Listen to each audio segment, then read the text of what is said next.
Mémorandum des partis politiques membres de la CDRP relative à l'appel de M. Alassane Ouattara pour renouer le dialogue avec le président Henri Konan Bédié. Contexte. Au cours de son allocution télévisée du lundi 9 novembre 2020, le président sortant, Alassane Ouattara, a exprimé son désir de rencontrer le président Henri Konan Bédié. Cette rencontre, qui s'inscrit dans le cadre du dialogue politique réclamé de longue date par l'opposition, a eu lieu le 11 novembre 2020 au Golf Hotel. Les deux personnalités ont convenu de se revoir pour approfondir les discussions en vue de réunir les conditions d'une paix véritable et durable en Côte d'Ivoire. Les partis membres de la CDRP félicitent et encouragent le président Henri Konan Bédié pour son sens élevé de la responsabilité en acceptant cette rencontre. Les partis membres de la CDRP, acteurs privilégiés de l'actualité récente de notre pays, viennent, par ce mémorandum, donner leur point de vue sur les discussions qui s'ouvrent. Il est utile de rappeler que la CDRP et la quasi-totalité de l'opposition ont, très tôt, décidé déceler les signes avant-coureurs de la crise que nous vivons aujourd'hui, lorsque le président sortant, Alassane Ouattara, contre toute attente, a décidé de briguer un troisième mandat alors que la Constitution de la Côte d'Ivoire limite le nombre de mandats à 2. Pour aboutir à ces fins, il a créé un environnement politique délétère, mis en place des organes totalement acquis à sa cause, notamment une commission électorale dite indépendante et un conseil constitutionnel totalement à ses ordres.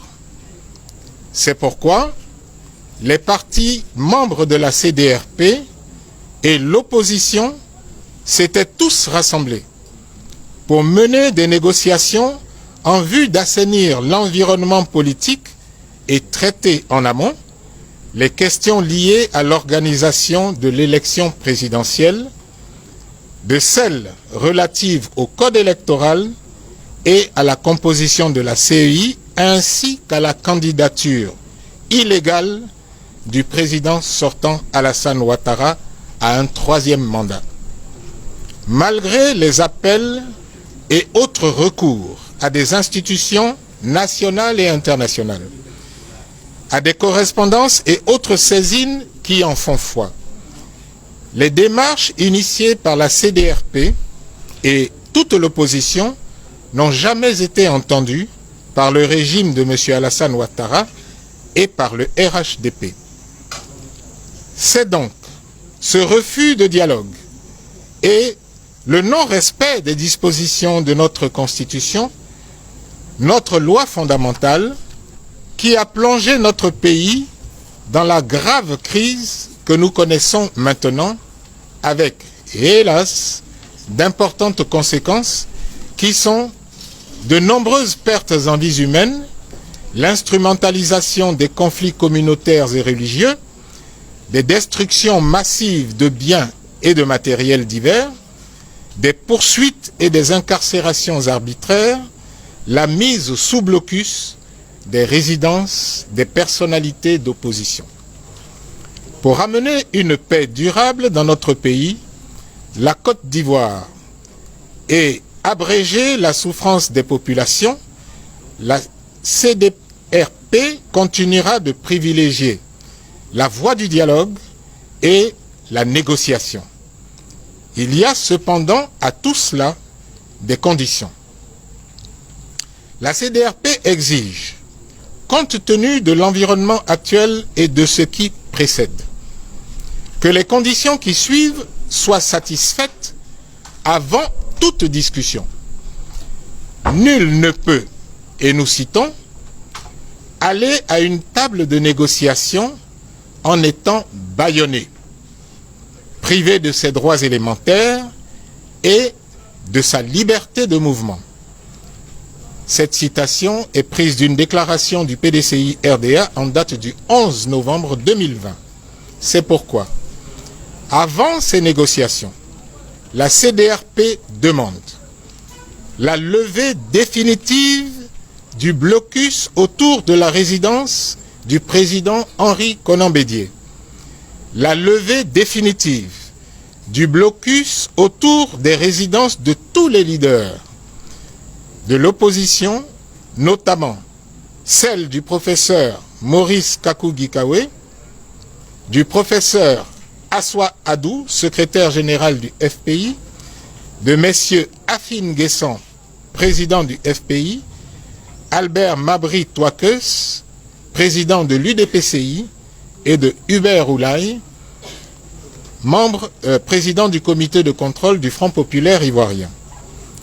La libération de tous les responsables et militants des partis politiques de l'opposition, ainsi que les acteurs de la société civile, injustement et illégalement incarcérés, dont le professeur Maurice Kakou-Gikawe, le ministre Alain Lobognon, député à l'Assemblée nationale, M. Ndri Pierre Narcisse, le président Félicien Sekongo, Madame Anne-Marie Bonifon, Madame Pulchéry Balé, Madame Valérie Yapo et le porte-parole de l'opposition, le président Afi Nguessan et les sénateurs Seribi Nguessan et Bassi Kofi. Le retour sécurisé de toutes les personnalités maintenues en exil, au mépris de l'article 22 de notre loi fondamentale, dont le président Laurent Gbagbo, le président Kibafori Guillaume Soro, le ministre Charles Blé-Goudé et le maire Akossi Benjo.